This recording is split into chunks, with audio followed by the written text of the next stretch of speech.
will be coming in today. They start at 5 o'clock, and they'll see what they can do. But our alternative is an excellent one. It's an alternative I've spoken about for years.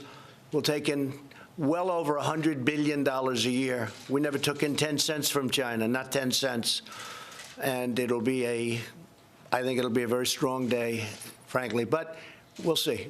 We'll see. It was their idea to come back. Do you have plans to talk to President Xi, or no, not yet? Well, he just wrote me a beautiful letter. I just received it, and I'll probably speak to him by phone. But look, we have two great alternatives. Our country is doing fantastically well. Our numbers at 3.2. Don't forget, 3.2.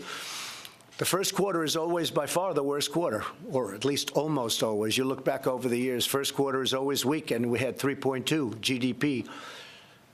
Our unemployment numbers are the best in the history of our country, and we're doing well. And our companies are really doing well. Even in Ohio, the great state of Ohio yesterday, General Motors, at my very strong urging, to put it mildly, very strong urging. I wasn't even nice about it, but I appreciate what they did. They sold the beautiful plant, Lordstown. They sold that beautiful plant to a very, very good company that's going to make electric trucks. And that worked, because that was the only thing they could say about our whole economy, Lordstown. They kept saying, Lordstown, Lordstown. And when you had all of these great companies spending billions and billions of dollars coming into our country, they couldn't talk about it. They'd only mention the one plant that was a GM plant from a very long time ago. And now we have a great company going and going to make electric trucks, very appropriate. Interesting idea, actually, electric trucks. Yes, please. Will you allow Robert Mueller to testify in Congress? Well, I'm going to leave that up to our very great Attorney General, and he'll make a decision on that. But I will say this. Look, the Mueller report came out. It was done at, I guess I'm hearing numbers now close to $40 million, with 17 or 18 very angry Democrats who hated Donald Trump, and also everything that they could possibly have at their disposal. There was nobody that was in the history of our country more transparent than me. I said, give them every document, give them every person, let the White House counsel testify. I think he testified for 30 hours. I guess they must have asked him the same question, because there wasn't very much to testify about. But I said, let him testify, and let him keep him as long as you want. Actually, when I heard 30 hours, I said, that's a long time. But I let him testify. I didn't have to have presidential privilege. I could have stopped everything. I didn't have to give them a document. I gave them 1.5 million documents. I gave them White House counsel. I gave them other lawyers. Anybody you want, you can talk to. At the end of the testimony, no collusion, and essentially no obstruction. Of course, a lot of people say, how can you obstruct when there was no crime, when there was no collusion? How can you possibly obstruct? I'll tell you, but it's worse than that. It's not only was there no crime, but the crime was committed on the other side. So we're protecting against the crime committed on the other side. So after spending all of that money, all of that time, 2 years, they come up with a report, and Bob Mueller's no friend of mine. I had conflicts with him. We had a business dispute. We had somebody that is in love with James Comey. We like James Comey. They were very good friends, supposedly best friends. Maybe not, but supposedly best friends. You look at the picture file, and you see hundreds of pictures of him and Comey. And with all of that and other things, he wanted the FBI job. I don't know if anybody knows that, but as you know, he was considered for the FBI job, wanted it, and the day after he didn't get it, he became the special counsel. That's a conflict. And we had other things, but those are tremendous conflicts. Listen to this. Your judge, call him a judge, has a business dispute with me. Your judge has a fantastic relationship with James Comey. Well, he's a part of this. He lied to Congress. He leaked. He's a liar, a leaker. And your judge has a situation where he wanted to become the FBI director. We chose Director Wray instead and told him, I'm sorry. Those are tremendous conflicts. Those are tremendous conflicts. And then he puts on his staff almost all Democrats, many of whom contributed to Hillary Clinton. None of them contributed to me, that I can tell you. And it started out at 13, it went to 18. And these were angry Democrats. These were people that went to her, in one case, went to her, it was supposed to be a party, it turned out to be a funeral on election evening, and was going wild. He was so angry. And this man now is judging me. You had other people made big contributions to Hillary Clinton's campaign. They were angry Democrats in, I think, almost all cases. One of the people worked on the Clinton Foundation as just about the top person at the Clinton Foundation. With all of this, they came back, no collusion. There's nobody in this room, including you, if they were, that's you, John. If we looked at you with $40 million, 18 angry people that hated you, and all of the other things I mentioned, they'll find something. I don't know, maybe John not. Go ahead, finish it. Mr. Mueller is also friends with Mr. Barr, and as you're aware, Mr. Barr told lawmakers that he didn't have a problem with Mr. Mueller testifying. I'm going to leave that up to the Attorney General as to whether or not. I think, to me, it looks like a redo. Here's what's happened. The report comes back. It's perfect. It's beautiful. There's no collusion. Nobody even talks about collusion. Do you know, I haven't heard the word Russia in a long time. There's no more talk about Russia. What happened to Russia? The Russian witch hunt, they don't talk because it was so on collusion, which, by the way, is by far, that's the big deal, because it was all about Russia. So I haven't heard the word Russia. They don't use the word Russia anymore. So there's no crime. There never was a crime. It was a hoax. It was a witch hunt. So this comes back, and it comes back totally exonerating Donald Trump and a lot of other people. This was a terrible thing that happened to our country. Now, I'll tell you what they are asking. They are asking about how did this whole thing start. That's what people want to know. And I want to tell you, I had an event last night. A lot of you were there. Thousands and thousands of people standing in a field. They've never seen anything like it, meaning even the press. But it's always that way. We've never had an empty seat. Thousands of people last night. You know what they want to know? How did this whole thing start? It's going to be hard for them to answer that one. Yeah, please. President, are you satisfied with the advice you received from John Bolton? Yeah, John's very good. John is he has strong views on things, but that's okay. I actually temper John, which is pretty amazing, isn't it? Nobody thought that was going to happen. I'm the one that tempers him, but that's okay. I have different sides. I mean, I have John Bolton, and I have other people that are a little more dovish than him. And ultimately, I make the decision. No, I like John. I get very good advice from John. John? Mr. President, as you saw, the Senate Intelligence Committee has subpoenaed Don Jr. That's the Republican-led Senate Intelligence Committee. What do you make of that? Well, I was very surprised. I saw Richard Burr saying there was no collusion 2 or 3 weeks ago. He went outside and somebody asked him, no, there's no collusion. We found no collusion. But I was very surprised to see my son. My son's a very good person, works very hard. The last thing he needs is Washington, D.C. I think he'd rather not ever be involved. Remember, he said to me a long time ago when I was thinking about running, Dad, if I could help, let me know. It's not my expertise. It's not something I really like, but whatever I can do, you're my father, whatever I can do. He's now testified for 20 hours or something, a massive amount of time. The Mueller report came out. That's the Bible. The Mueller report came out, and they said he did nothing wrong. The only thing is, it's Oppo research. If he did wrong, then everybody standing with me probably, except for John and Lamar. I think Lamar is pretty, I'll tell you. Did you ever do Oppo research on an opponent? I don't think so, Lamar, right?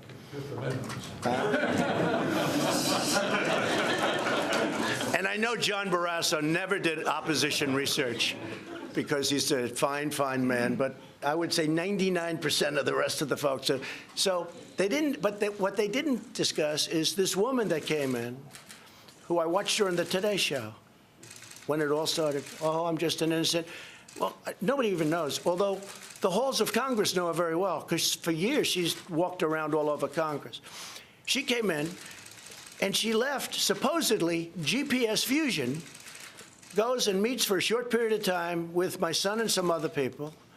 They talked about a subject as very well, you know, advertised and put out, which is nothing. It was a nothing meeting. In fact, Jared left. He said, get me out of this meeting. This is a waste of time.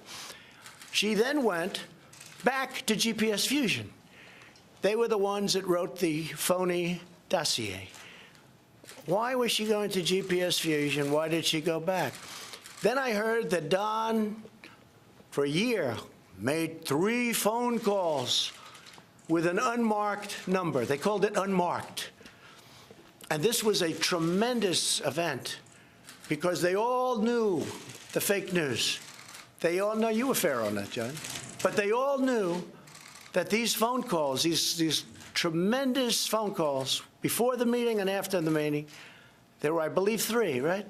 They all knew that it had to be to his father. Unmarked, it's perfect. So he reported about the meeting and then reported what happened at the meeting.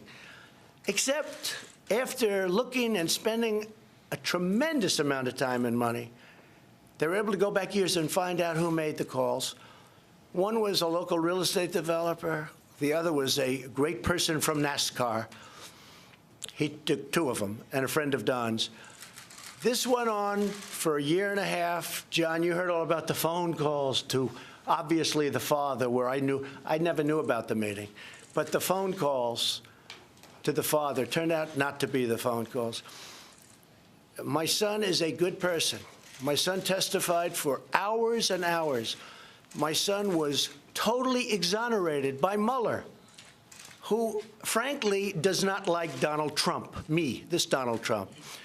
And frankly, for my son, after being exonerated, to now get a subpoena to go again and speak again after close to 20 hours of telling everybody that would listen about a nothing meeting, yeah, I'm pretty surprised. So should he fight that? Should he fight that subpoena? Well, we'll see what happens. I'm just very surprised. I really am by it, yeah. What did Iran do to prompt you to send an aircraft carrier to the region? Well, they were threatening, and we have information. We have information that you don't want to know about. They were very threatening, and we just want to have. We have to have great security for this country and for a lot of other places. Is there a risk of military confrontation, sir? I guess you could say that always, right? Isn't it? I mean, you know, always. I don't want to say no, but hopefully that won't happen. We have one of the most powerful ships in the world that's loaded up, and we don't want to have to do anything. What I'd like to see with Iran, I'd like to see them call me. You know, John Kerry speaks to them a lot. John Kerry tells them not to call. That's a violation of the Logan Act. And frankly, he should be prosecuted on that. But my people don't want to do anything that's, only the Democrats do that kind of stuff, you know? If it were the opposite way, they'd prosecute him under the Logan Act. But John Kerry violated the Logan Act. He's talking to Iran and has many meetings and many phone calls, and he's telling them what to do. That is a total violation of the Logan Act, because what they should be doing is, their economy is a mess ever since I took away the Iran deal. They have inflation that's the highest number I've ever heard. They're having riots every weekend and during the week even. And what they should be doing is calling me up, sitting down, we can make a deal, a fair deal. We just don't want them to have nuclear weapons, not too much to ask. And we would help put them back into great shape. They're in bad shape right now. I look forward to the day where we can actually help Iran. We're not looking to hurt Iran. I want them to be strong and great and have a great economy. But they're listening to John Kerry, who's violated a very important element of what he's supposed to be doing. He violated the Logan Act, plain and simple. He shouldn't be doing that. But they should call, and if they do, we're open to talk to them. We have no secrets. And they can be very, very strong financially. They have great potential, very much like North Korea. North Korea has tremendous potential economically. And I don't think he's going to blow that. I don't think so. Can I circle back to trade just for a second? Yeah. Is it still possible to get a trade deal with the Chinese this week, or is it? It's possible to do it. They're all here. Look, the vice premier is one of the most respected men, one of the highest officials in China is coming. You know, you heard he wasn't coming. He's coming. I will say this. Once the tariffs went on, they upped the meeting. It was supposed to take place originally on Thursday. Then about 5 weeks ago, they said, how about Friday? How about next week? I said, what's this all about? And I said, that's okay. Don't worry about it. Let's take in $100 billion a year. And we put the tariffs on. We made the statement. And then they upped the meeting. How about let's go back to Thursday? So I have no idea what's going to happen. I did get last night a very beautiful letter from President Xi let's work together, let's see if we can get something done. But they renegotiated the deal. I mean, they took, whether it's intellectual property theft, they took many, many parts of that deal and they renegotiated. You can't do that. And I'm different than a lot of people. I happen to think that tariffs for our country are very powerful. You know, we're the piggy bank that everybody steals from, including China. We've been paying China $500 billion a year for many, many years. China rebuilt their country because of us. They couldn't have done what they're doing. They're building a ship every 3 weeks. They're building aircraft like you've never seen, fighter jets. I respect it. I don't blame them. I blame our past leadership for allowing this to happen. What I'm doing now with China should have happened many years ago, not just Obama, long before Obama. I always say, you know, if you look, NAFTA is one of the worst deals ever made, trade deal. But the worst trade deal ever made is the WTO, because China was flatlining for many, many decades. It was flat right here. The WTO came along. We allowed China into the WTO, and they became a rocket ship. You got to take a look at a chart sometime. Do it. It'll be very interesting. An economic chart. They're here, and they went up like a rocket ship. Well, they did it with our money and others, and they did it because they're very smart, and they're good people, and I like the president a lot. He's a friend of mine. But I'm representing the USA, and he's representing China. And we're not going to be taken advantage of anymore. We're not going to pay China $500 billion a year. So we put very heavy tariffs on China as of Friday, and we put them on also 8 months ago. And when people looked at the economic numbers, they were shocked. When they look at the import-export numbers, they were shocked. They said, wow, how did they get to this point? This was very good. That was a very good report. They'd never seen that for many years. I said, try looking at all of the tariffs that China's been paying us for the last 8 months. Billions and billions of dollars. And that's only because I gave them a break. Because we were negotiating goodwill, we were negotiating, I gave them a break. And I said, let's keep it at 10% instead of 25%. So now what we're doing is we're raising it to 25% on Friday. So it'll be $250 billion at 25%, and it'll be $325 billion at 25%, and we're starting that paperwork today. So we'll see. But you know what? As president of our country, we had to do something about it. And as president of our great country, we're going to be taking in more money than we've ever taken in. And all of these countries, many of them have taken advantage of us, including our allies. They've taken advantage of us on trade. They've taken advantage of us on military. We defend all these countries for nothing or for a tiny fraction of what it costs. We take care of NATO. I'm all for NATO. I'm all for NATO. And I think it's just wonderful. But it's different than it was 25 years ago and 40 years ago. And I got NATO to put up an extra $100 billion. Ask Secretary General Stoltenberg. He's like Donald Trump's biggest fan, because spending was going down. The contributions that the 28 countries were making, it was heading like a slope down, like a very steep mountain. And then I came, and it went up like China. It went up like a rocket ship, okay? But I don't like seeing people take advantage. We pay for anywhere from 70 to 100% of NATO. So we protect NATO, we protect European countries, and we protect them, and we protect them beautifully. We're the power. We're the most powerful nation, especially since we've redone our military, redoing and done all of the nuclear. You never want to use it, but you have to have it. But we've spent, and I thank Congress for this, $700 billion and then $16 billion on our military. Our military, when I came to office, was totally depleted. We now have by far the strongest military in the world. But we defend countries. When you look at our budget, so we're at $716 billion, and Russia's at $68 billion. How do you figure that? Because Russia doesn't go around defending every country in the world and not getting paid for it. And you know what? I don't mind not getting paid. if there's a country that's been horribly treated and lots of bad things are happening and they're not a rich country. But when we defend the richest countries in the world, and they don't pay us for what we do, and frankly, they go back into closed meetings and they laugh at the stupidity of the United States for doing it. These are countries with nothing but cash. They could very easily, I told the story last night, I picked up $500 million with one phone call to a country, and that's just the beginning. And I've done it with many other countries anyway, but just over the last very short period of time. One phone call that lasted for a period of, I would say, 5 minutes. I picked up $500 million because they said, you're not taking care of us. We're taking care of you, but you're not taking care. It's not fair. So really the word is not fair. NATO doesn't treat us fairly at all, but now they're starting to pay. And if you look at Mr. Stoltenberg, he will tell you he's never seen anything like it. $100 billion, and that's a low number. They're paying $100 billion more. But how do you feel about this? Germany. You're supposed to be paying 2%. Germany's paying 1%. They say 1.3, but call it 1% because it really is closer to 1%. Germany pays to Russia billions of dollars a month for the pipeline.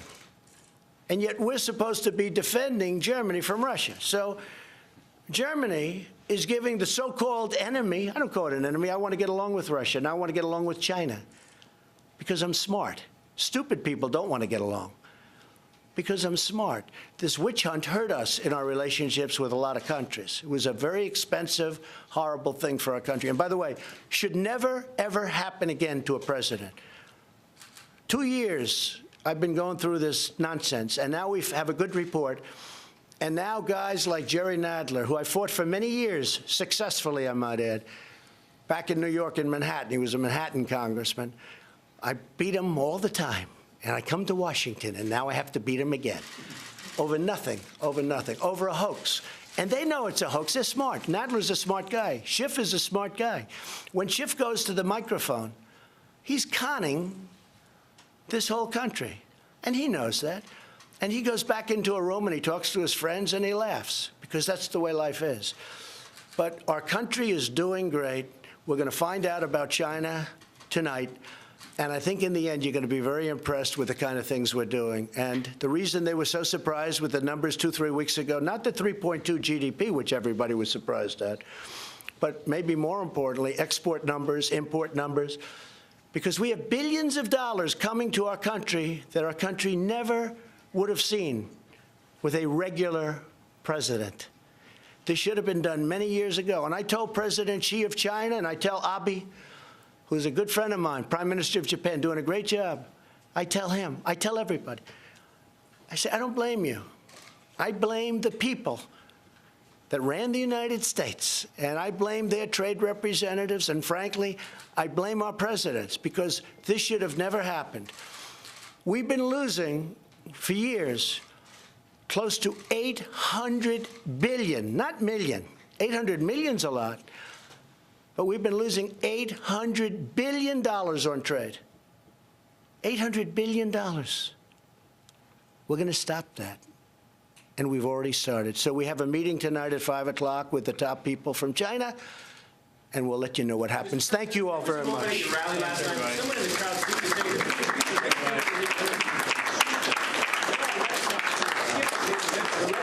Are coming in a little while. I like the Red Sox. What do you say to those who argue that you're too divisive, and do you worry it's going to hurt your re-election? You know, it's interesting, Puerto Rico, just so you understand, we gave Puerto Rico $91 billion for the hurricane. That's the largest amount of money ever given to any state. Talking about states in Puerto Rico, a little different. $91 billion. Texas got 30. Florida got 12. Puerto Rico got $91 billion. So I think the people of Puerto Rico should really like President Trump. Now, that money was given by Congress, but they got $91 billion. Now, you remember how big the hurricane was in Texas, the largest water dump in the history of our country, they say. 3 times. It went in, went out, went in. Texas got $30 billion. Florida got actually anywhere between 9 and 12. Puerto Rico got $91 billion, and now the Democrats are trying to hold up the money from Georgia, from South Carolina, from Alabama to Florida. They're trying to hold it up. They're hurting Florida. They're holding, what they're doing to North Carolina, to Louisiana. They're trying to hold relief aid because Puerto Rico, which got $91 billion, have to love their president. They want to get Puerto Rico more money. So they're willing to sacrifice Georgia, Alabama, South Carolina, North Carolina, Florida, Louisiana, and other states. The Democrats are doing that. They are very divisive people. Thank you very much. President.